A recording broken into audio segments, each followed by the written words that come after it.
In a world where information seems to travel at the speed of light and traffic at a snail's pace, where the agenda of those at the helm doesn't always reflect the pressures on the streets, where the rubber hits the road, where there's queue of issues needing to be interrogated in the name of speaking truth to power. Welcome to a place at the table, where we set the agenda, table the issues that matter to you, and invite you to take a seat at the table.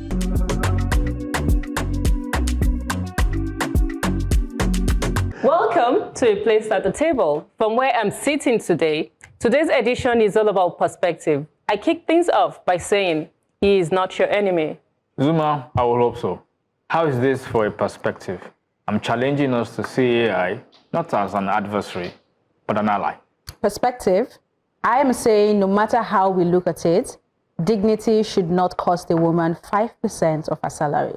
And that's totally accurate. I'm speaking on the battle of words and saying, just because you disagree with me doesn't mean you have to be disagreeable. From another perspective, I'm looking beneath the bling and the noise, and I'm exposing the pressure to perform in a broken system. Like I said, it's all about perspectives. Stay tuned to hear my perspective on the matter of weaponized incompetence after the break.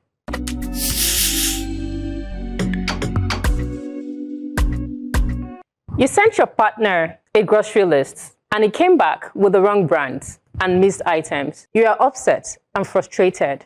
You see the viral term, weaponized incompetence. Finally, a label, a name for the deliberate sabotage that forces you to be the only capable adult in the house. It feels true, it feels validating, and it might be destroying your relationship. You are furious, and you have a right to be.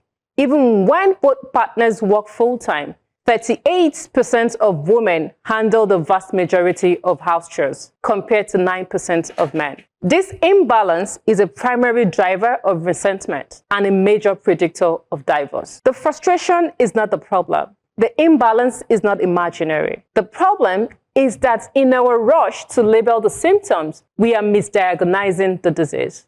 Boys and girls in the same environment, given identical, crystal clear instructions, execute them in wildly different ways.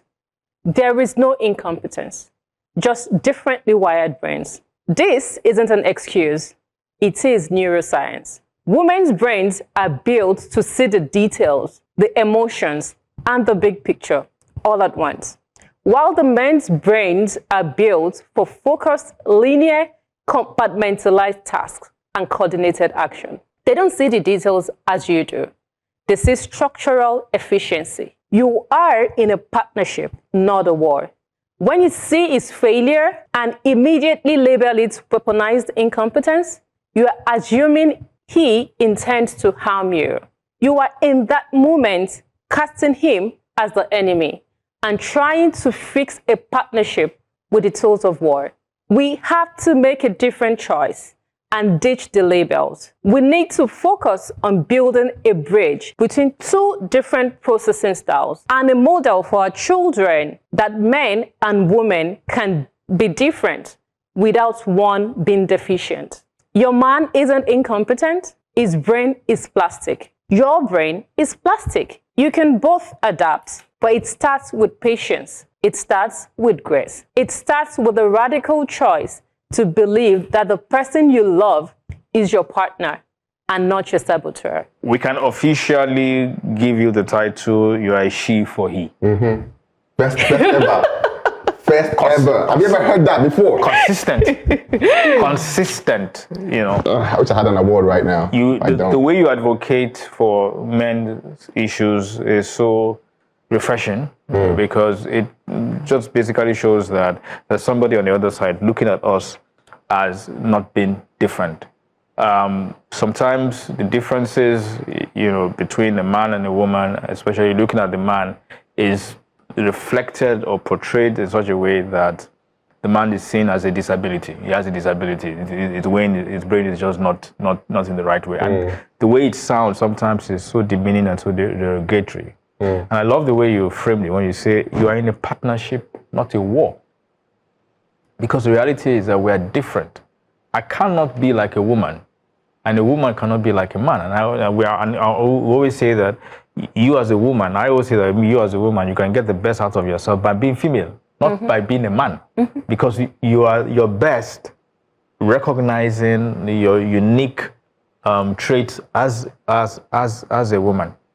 There are traits that I've seen between men and women, and usually, like you said, women are a lot more detailed. Yeah. So, if I walk into this room now, a woman will probably notice, the shoes I'm wearing, whether the color matches or something like that. I mean, they're very detailed like that. A guy doesn't, he will look at not other things. Look at other so sometimes things. I wonder why women go through all the efforts to try to adopt, because the man who doesn't see it. No, see some things. We're not There's doing some it for things. you anyway. There's some things that they see. Look at some things. So the point is, women are a lot more detailed, but the man is unifocused. And sometimes maybe that's the reason why the level of success of a man is different from a woman. Because while the woman's energy is dissipated in too many ways, the man's energy is focused on something, And I see it here, even at this table when we come sometimes, you find out that some of the female hosts, I mean, she's having a meeting. Sometimes I see that you're having a meeting, an online meeting, and you're also doing your makeup. You're also doing makeup. I'm like, I can't do that. That's why you see me sometimes in the parking lot. I say there because I have a meeting. I cannot combine it. I have to do it. I'm focused. Yeah, spoken well. Thank you. But I know that there are no absolutes in life. You would find that there's some men that actually effeminate, or they would behave, they would show those attributes. Yeah. So there are no absolutes. That's where I want to start from. I just believe that when people want to go into relationships, we should normalize, even in schools, they should normalize emotional intelligence training. Because when we normalize things like that, we find that people are self-aware. And when you're self-aware, you have the tools to be able to manage relationships. A lot of the relationships that are being ruined these days as a result of a lack of EI. So if we can integrate that into our relationships, then things will definitely work out better, because we don't understand the partner. So even if we take all these tools and say men are like this, there's this book that says men are from Mars, women are from Venus. You might say, okay, this is how men are, this is how women are. But you might find that category of people that don't fit in that box. But if they're emotionally intelligent and they're self-aware, they'll be able to manage any kind of person. And we have to also normalize having things like marriage counseling, periodic checks in our relationships, whether you're married or not. Checkpoints. The same way you do an exam or you have a professional certification. After 6 months or however long, you will check in again. We have to normalize checking in on your relationship, checking in on yourselves. Like, how is it going? What is it that I did wrong? And I want to maybe leave this advocacy to, it's for married people and those that are already in a relationship. I mean, they should be patient, right? But if you're not in a relationship yet, I think this is also an opportunity to take time out to work on yourself. I like what you said about your brain is plastic, you can both adapt, but it starts with patience, it starts with grace, right? I don't think there's anything a woman can do that a man cannot do if he really wants to do it, or if he sees the importance of doing it. And I guess I'll just use the opportunity very quickly to just speak to parents. When you're raising your children, be it boy or a girl, please teach them what they need to know. Let them be able to survive as a human being and be able to be emotionally intelligent and think about the next person. Actually, when you then go into a relationship, a partnership, it is that person before you. Whether you're a man or a woman, it doesn't matter. If you look at it from that perspective, I think grace will come in, if that's the word, right? But in terms of science, I don't think there's any science that have proven that, a man cannot be capable in the house. Right? Like you have rightly said, it depends on how that plastic brain has been nurtured and trained and what they have gotten used to. And of course, there are peculiar things, like I've mentioned, that are very peculiar to men or women in that case, but everybody can be competent and useful if they want to be. I think you guys have said it all. I think one of the things that separate us from animals is relationship, is the fact that we have to communicate, we have to interact. And I feel like when it comes to society, when it comes to the educational system, like she said, it just focuses more on professionalism. Learn so that you can work. But working is like 10% of our entire life. In fact, working includes relationship. So because of how massive relating is, it should be a core in education. I've said this on this table multiple times. Women should learn about men. Men should learn about women.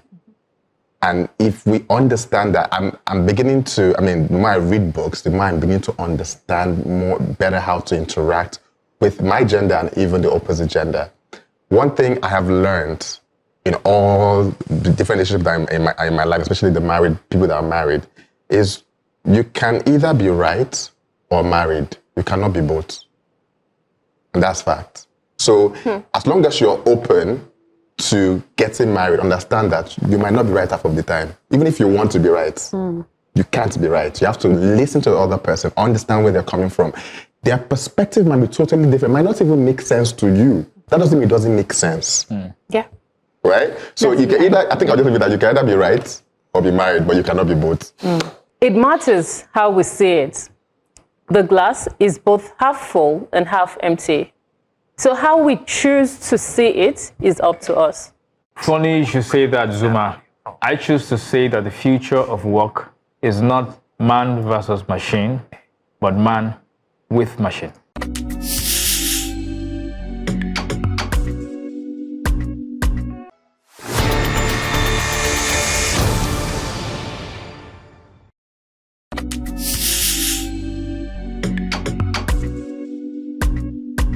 On the 6th and 7th of November 2025, I had the pleasure of hosting corporate treasurers, industry leaders, banks, fintechs, and regulators at the Treasury 360 conference and exhibition with the theme Navigating Treasury Challenges in Nigeria, Leveraging Digital Finance and AI for Efficiency. The theme, though chosen over a year ago, could not have come at a more timely time. It examined the growing impact of artificial intelligence and digital innovation on how we manage treasury in today's volatile economy. But one moment stood out for me. A participant raised a hand and asked a simple, almost innocent question. Do you know any corporate organization currently using AI to manage their treasury? The room went silent, not because we didn't have answers, but because behind that question was a quiet fear shared by many professionals. Will AI take my job? There are many of you listening to me today asking that same question, fearful that a chat box will soon take your job. Now, is that fear valid? Yes and no. Yes, because history shows that technology always disrupts. It automates routine tasks, reduces headcounts in certain areas, and forces industries to evolve. But no, because history also shows us that technology creates new kinds of job roles that didn't exist before, demanding higher skills, higher wages, better judgment, and broader thinking. The truth is, AI doesn't replace professionals. It replaces tasks. It doesn't eliminate treasurers or finance managers. It redefines what they do. For instance, in treasury, it frees them from data entry and reconciliation to focus on strategy, foresight, and leadership. So how should you respond as an employee or as an organization? With curiosity, not fear. With readiness, not resistance. The real risk is not AI replacing people. It's people who refuse to learn AI being replaced by those who do. Because the future of work is not man versus machine. It's man with machine. And those who learn to partner with intelligence, whether it is artificial or otherwise, will not just survive the future, they will define it. I completely agree with you. It's not going to take your job if you put in the necessary time to upskill and do the right thing. I'll just maybe make an example from my own Industry. career, marketing, right? I feel like it's easier for me to be able to be everybody in marketing department now because there is a lot of AI to help me get things done. I've also found myself in situations where I have to wear so many hats to get things done, from the copywriting to content writing to everything at once, until I was able to get help. And those things became easier now that you have AI, generative AI to help you. I think where I draw the line is design. Please, let's get a proper graphic designer who knows what he's doing to do the job, right? But there are people who now understand how to do the whole engineering prompt to give you an actually good design. And that also then speaks to graphic designers. There's some of them that are now using AI to make their delivery faster, their output faster. They're even then going into video editing. So it's upskilling them and helping them turn around the tasks faster, right? So I absolutely agree with you. There's nothing to add or remove.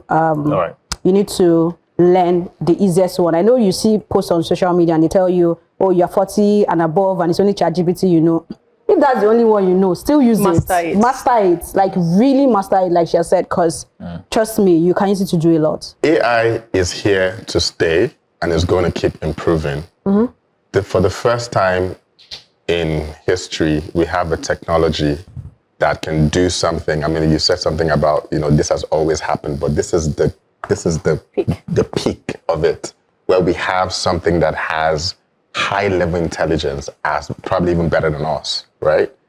But one thing that I want to let people understand, and you're absolutely right, is you need to learn how to use these machines. You need to start moving from the sense of, oh, they're going to take our jobs, to what are the opportunities that this presents. For the first time in history, one person can run $1 billion company, one human being, with a bunch of AIs.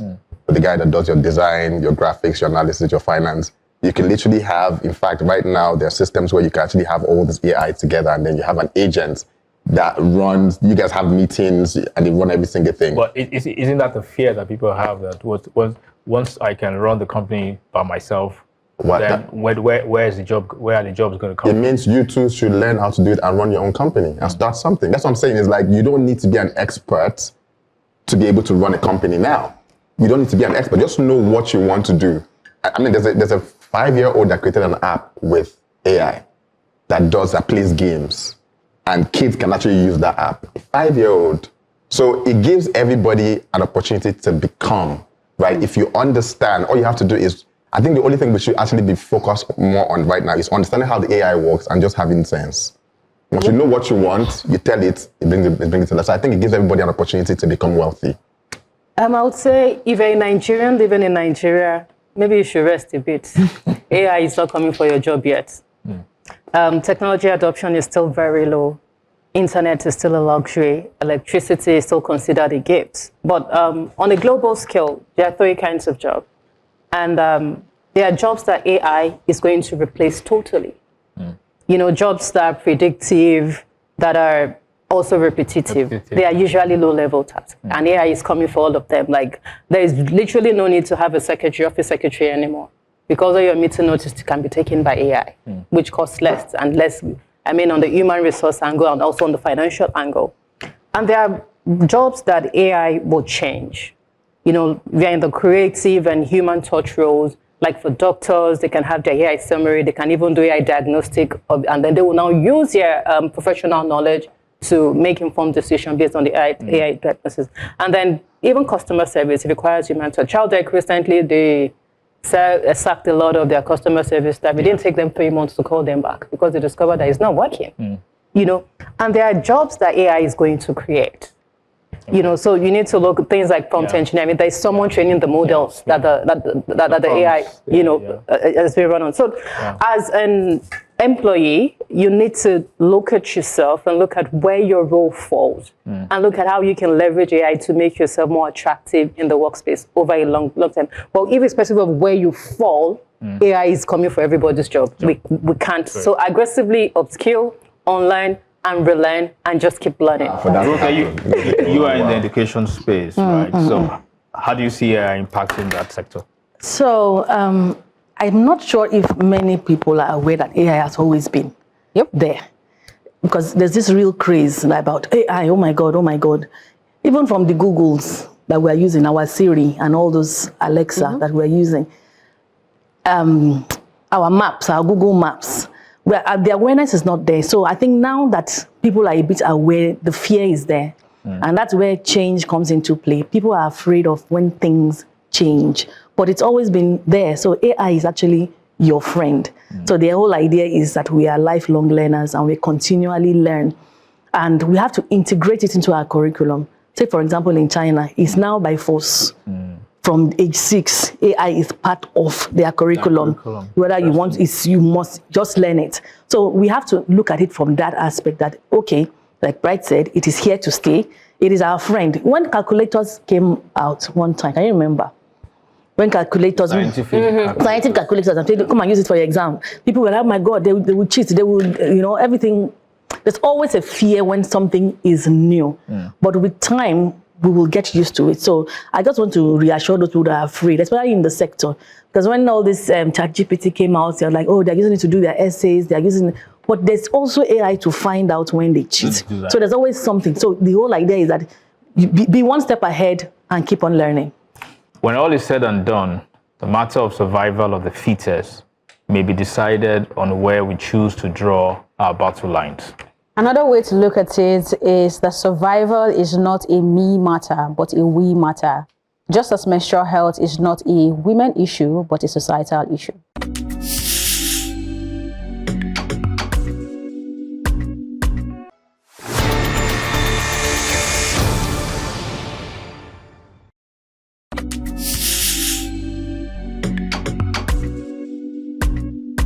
Last weekend, I attended the Glam and Fire conference, and after registration, I received a gift bag. When I peeked into the bag, lo and behold, I saw a pack of sanitary pads among the items inside, and I was excited. That morning, I had looked into my small storage at home where I store toiletries and made a mental note to add sanitary pads to my list against next month's cycle. If a pack of sanitary pads can excite somebody like me, then imagine what it would do for many ladies and young girls. Because whether you choose to hide in the shadow of stable economy based on numbers that is yet to translate to a better life for the citizens or not, period poverty is a big deal. The changes to personal income tax in the new tax law are expected to take effect in January 2026.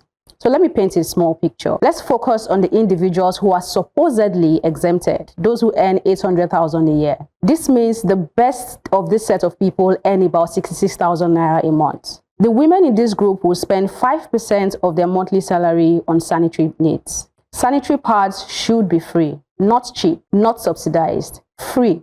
Half of our population bleeds every month. It's not a lifestyle choice. It is biology, a simple natural process that too many women and girls still pay a heavy price for. With all the policy shifts in numbers and taxation, I would like to see one that truly affects the majority of our population, women. A shift that includes and caters to the progress of women. Across schools, markets, and workplaces, thousands of girls miss days of education and work each month because they can't afford sanitary pads. Government at every level must step up, from providing free pads in schools and public health centers to eliminating tax on menstrual products. Corporate organizations can help too by stocking restrooms with free supplies and supporting pad drives as part of CSR. Where we normalize free pads, we normalize dignity. Menstrual health is not a women's issue, it is a societal one.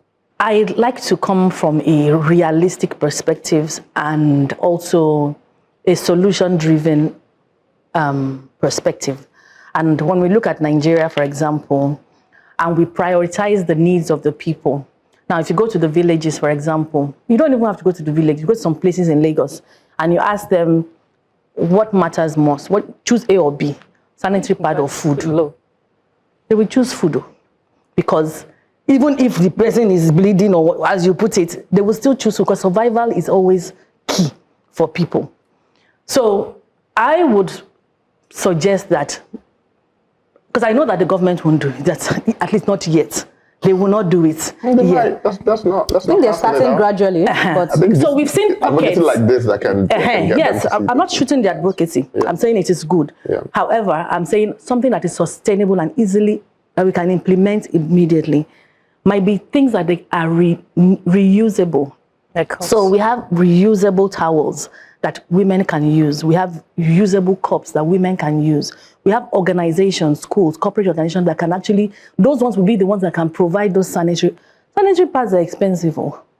That's why I'm having this conversation. Sanitary pads are expensive. So that's why I'm saying that, will they really do it? Will the government really do it? But I'm sure that they can get renewable, something that is sustainable, and they can continue to use, because it will still function. There are many women that use it, and it doesn't mean that they're unhygienic or not, it's not any less. It still takes care of their needs. So maybe if we start from that approach and give them, this, you have, I don't know how many they will need in a week or in a month, just give them so that they can keep reusing it. But if we want them to be providing for them, like you pack them, there are schools that don't have water. So, I was going to say that because I understand what you're saying, absolutely, but it cannot excuse them from doing what they need to do. Because there are NGOs, or should I call some activists, that have also spoken up about this reusable and said what you just said. We don't have water. And being able to wash those reusable parts and ensure that it's also hygienic for the girls is actually a lot of water, soap. So I'm talking about in the schools. I'm saying in organization in schools. Say, for example, there are many schools that don't have water. Now, whether you use a normal sanitary towel or a reusable one, you will still need water.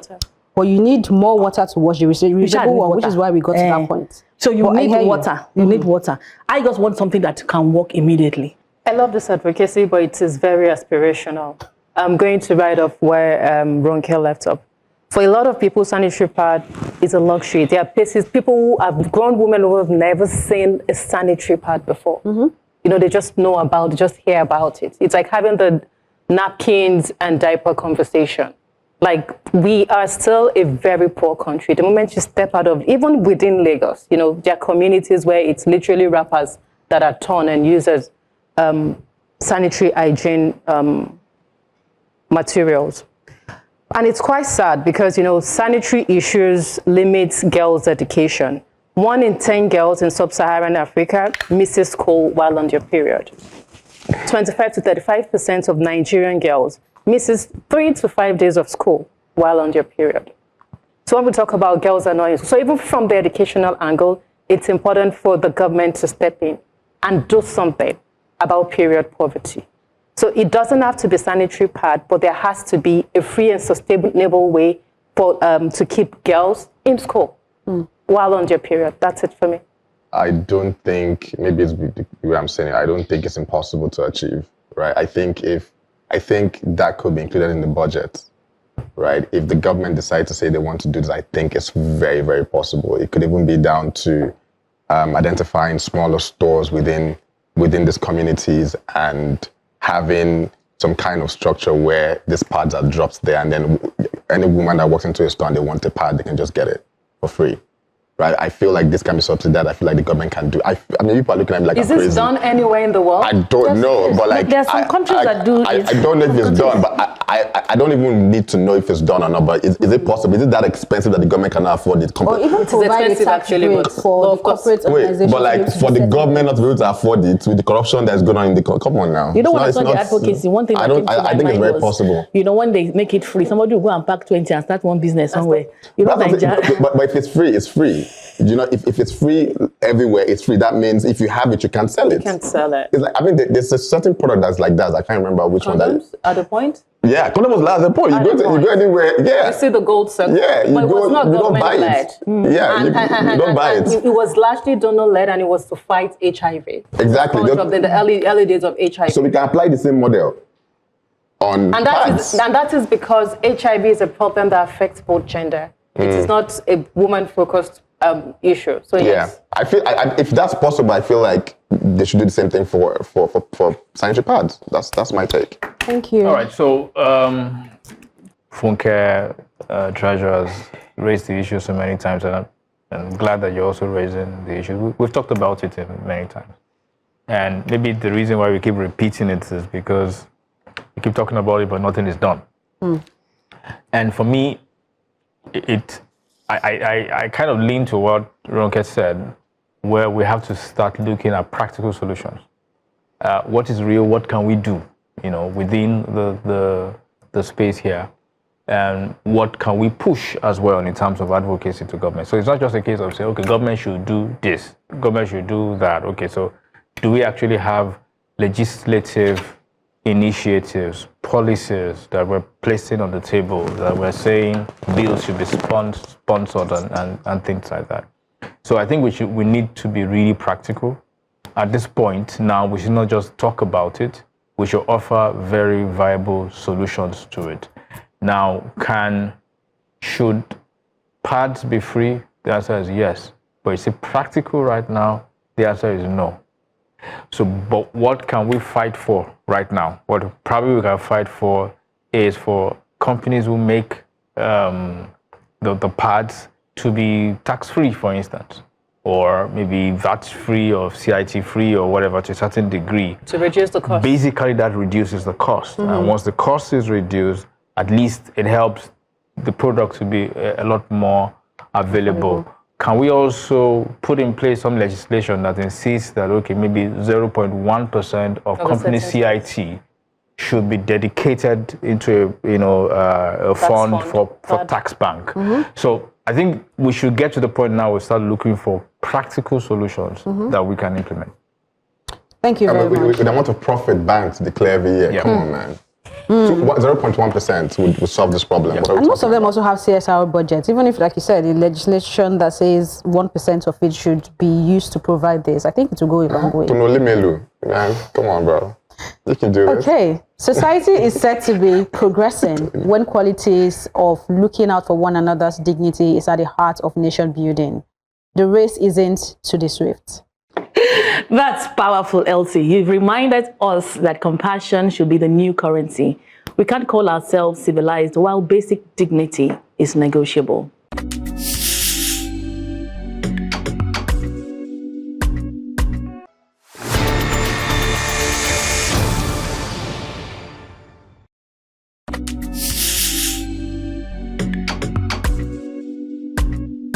We live in a time when people speak as though words have no weight. Online, on air, in traffic, at home, schools, work, etc. The tone is the same. Sharp, loud, aggressive, rude, defensive. We have mastered the art of sounding right, but lost the grace of being kind and the wisdom to understand perspectives. Sadly, this constant harshness is a poor reflection of the person speaking, more often exposing insecurities and low emotional intelligence than strengths. Take the recent disagreement between Pastor Femi Lazarus and a lady online. She challenged his comment about women's moods, and that's fine. But what followed wasn't dialogue. It was destruction. Insults, curses, disrespect, like killing an ant with a sledgehammer. A complete overkill. We have normalized this both online and offline. Then, on a larger stage, came the uproar after US President Donald Trump said he might go into Nigeria guns blazing over the killings of Christians. Nigerians were divided. Some supported him. Others said we can solve our own problems. Both sides made fair points. But again, the tone quickly became toxic.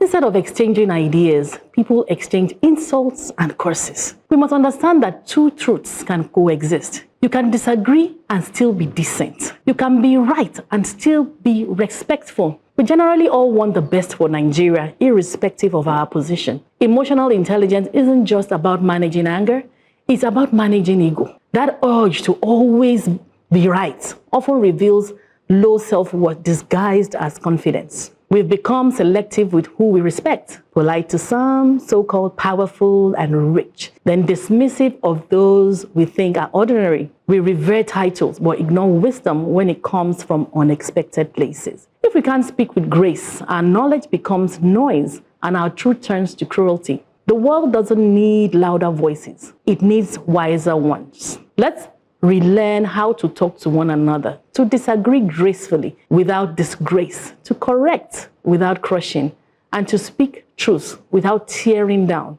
Because the true strength of a nation isn't in how loud we speak, but in how well we listen. I mean, this is right up my alley. I tell people that the mark of an educated person is being able to hold two opposing thoughts. A lot of Nigerians struggle to hold two thoughts at the same time. You are either for them or against them, and it shows in the quality of discourse we have on social media. A lot of people struggle to disagree without being disrespectful. For them, it is how loud can I get? How vile can I get? They keep scores on, oh yes, I shut him down. No, you are only disgracing or embarrassing yourself. You know, we are selectively kind, and we are selectively respectful. It is a privilege we reserve for people who feel can benefit us in a way or the other. And we are very cruel and condescending to the people we feel are not at the same, are below our level. And sometimes it's just an illusion, but then it is a society we find ourselves in. I think it boils down to belief and how people believe and what the whole ideology around people's belief. In the sense, so what I'm trying to say, it might be a little bit off from the advocacy, but just information does a lot. Like information changes your perspective. Absolutely. And like I said, again, most of the information that we get from our educational system does not prepare us to relate with each other. It comes more of, technical. I want to be able to work. It's not really deep into how do you relate. Everybody's entitled to their perspective. Sure. One of the things that I do is I'm learning to do is I don't disagree with you. Because the moment you say something, I say I disagree. I've already caught your brain to even want to hear what I have to say. Even if I might be right, even what I'm about to say might make sense to you. When I say I disagree with what you said, because you think about it, when somebody says something, you say something and somebody say I disagree. I don't care what you want to say next. Just talk. Let me be ready to give you another one to respond. Give you another reason to respond. That's what you're saying. Because there's always 1,000 reasons to prove your point, right?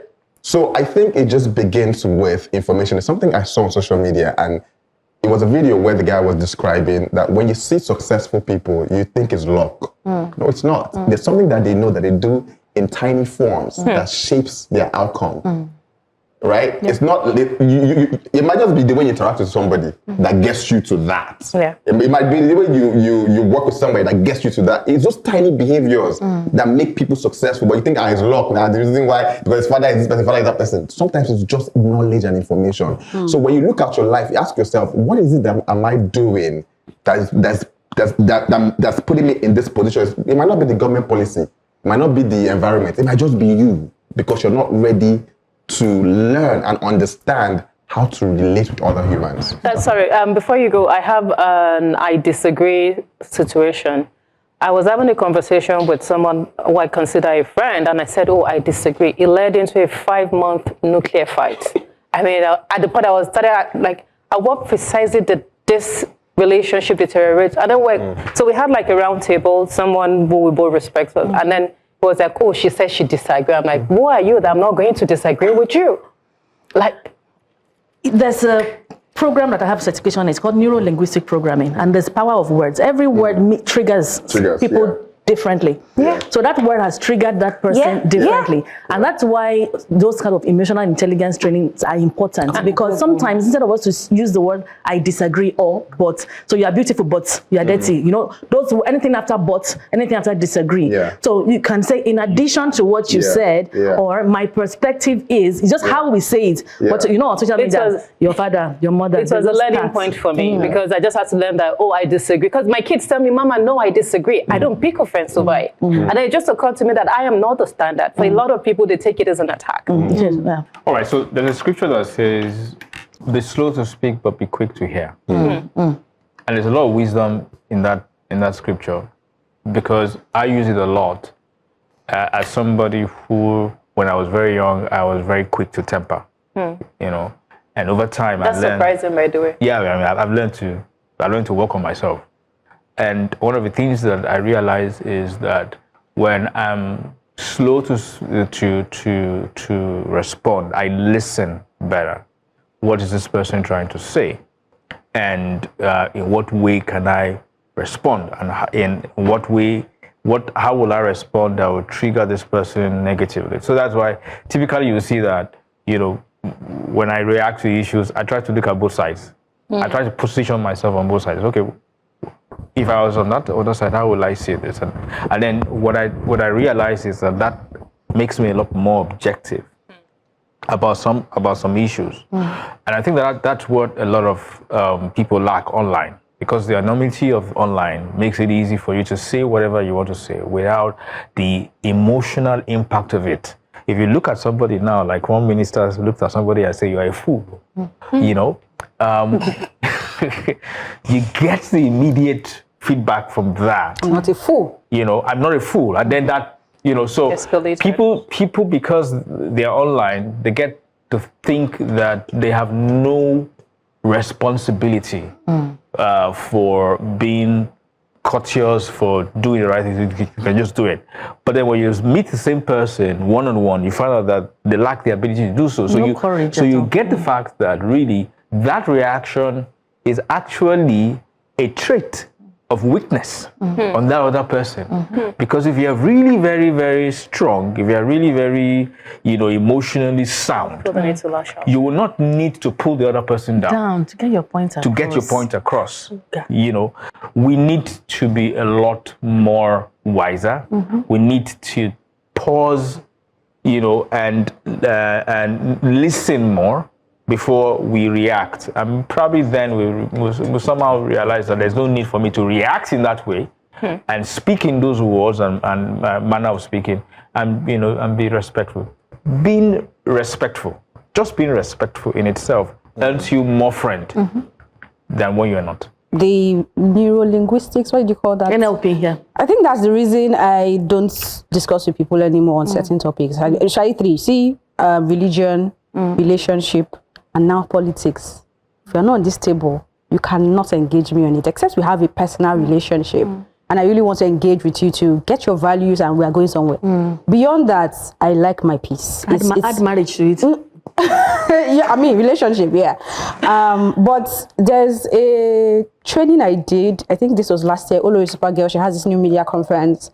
And I was called to speak to secondary school children on responsible use of social media. That was one engagement. I did not even bother whether there's honorarium or whatever. I was so excited to have it because I still believe that most of the things that are happening online is also coming from a place of ignorance, right? A lot of these younger people don't know the impact of what they are doing, whether to themselves or even to the next person. So it gave me an opportunity to break it down to them, telling them how something you cannot say to a person physically, something that you can't say and hope that your parents would hear is not something that should be in a comment section or should be said to somebody else because you think that you're online. So it gave me the opportunity to break it down. And I think that's one engagement I'd always be open to have. And I also encourage parents to have it with their young ones because for me, I bring upbringing into this because there are certain conversations that even in my upbringing, we know that you can think it, but you cannot say it. You can maybe come back and have a small conversation with your mom. Yes, it's funny, it's gossip, but you will still hear, this cannot be done, this is this, and it ends there. You cannot go to that person and open your mouth to say it because it is thought, it's not said. I think there's an adage to that, I can't even remember it, right? So I think that we need to just do better. But in terms of social media, I think that there are also people that need to be shut down. because social media is now media is no longer, it has to be a TV station. Everybody is media. There's citizen journalism. Everybody can put out a tweet and say something, right? Everybody can do that, right? So because they can do that, it means that even thoughts that do not elevate our value is giving room to fly and amplified by blogs and platforms that do not even understand the responsibility they hold. So there are certain people that needs to be shut down, yes, in a wise way, but they need to be shut down. Good and bad behavior are learned. It's never too late to unlearn one and relearn the other. I hear you, Ronke. I suppose I'm advocating that we unlearn and relearn simplicity and authenticity.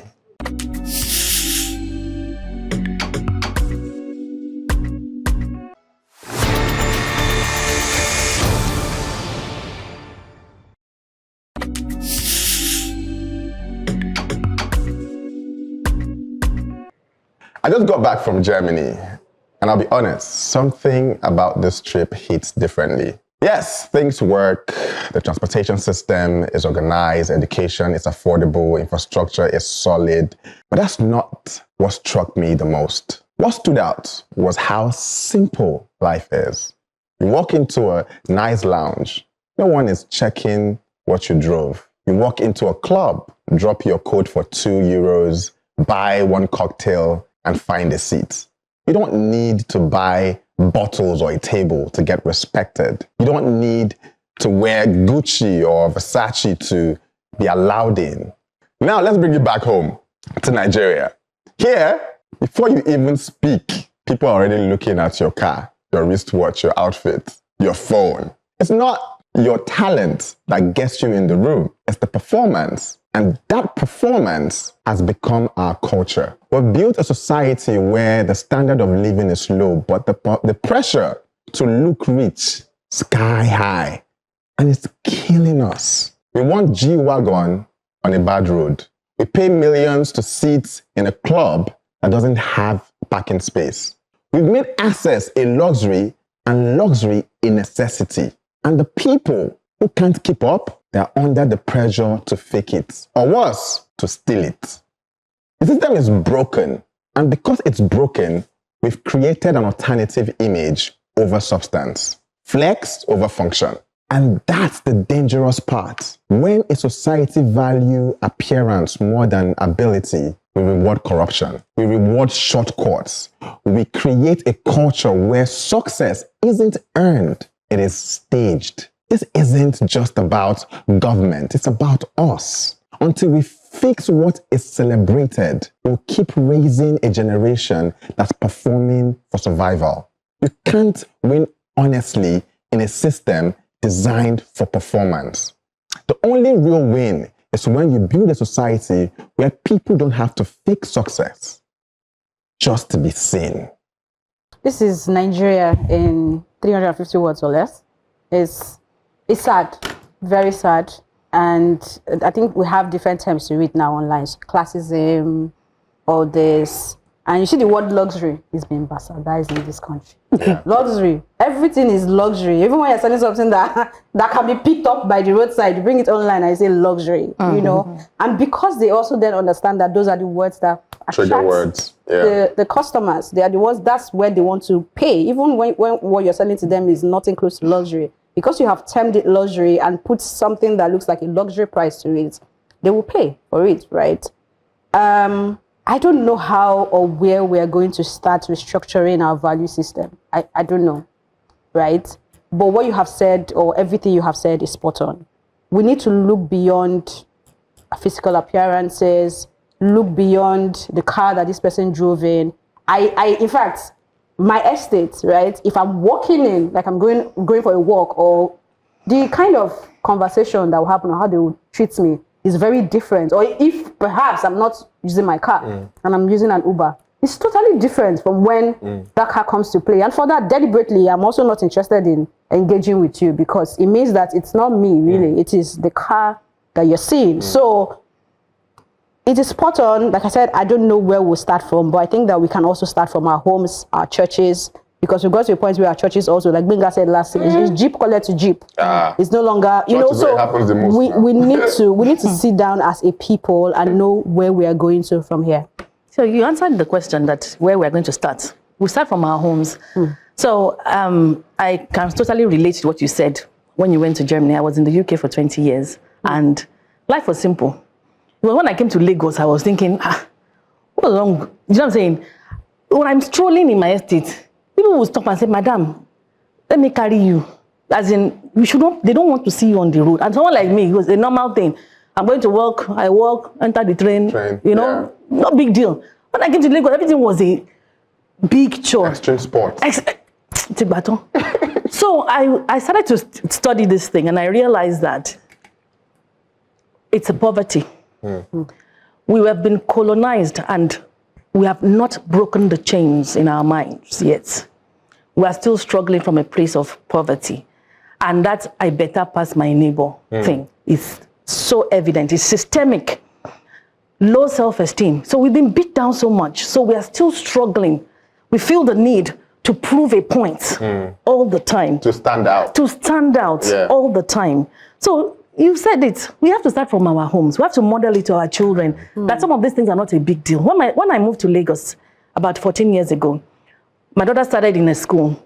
She came home one day and told me, Mommy, where are we going for summer?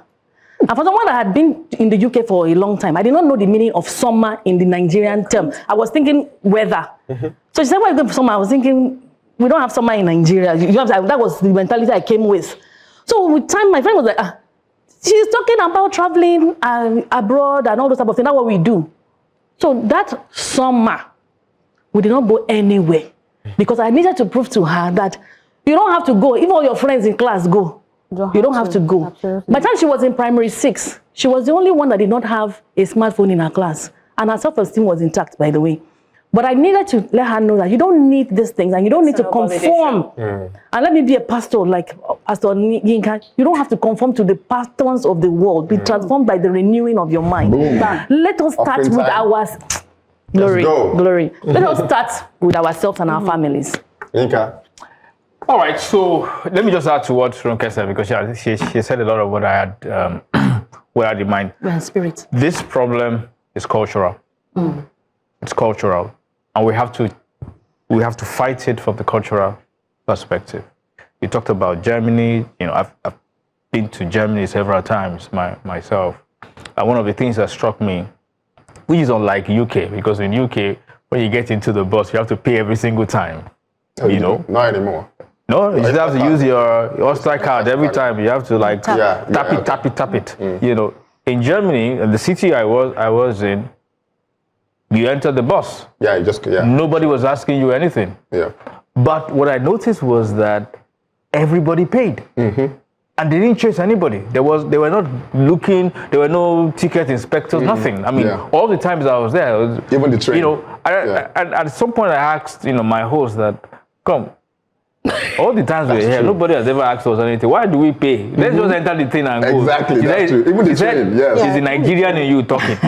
Because the people there understand that 5 euro, that 10 euro, that 2 euros that they are paying is what maintains that system. And they want to have there's a social contract that they have, and it's cultural with the people. Yes.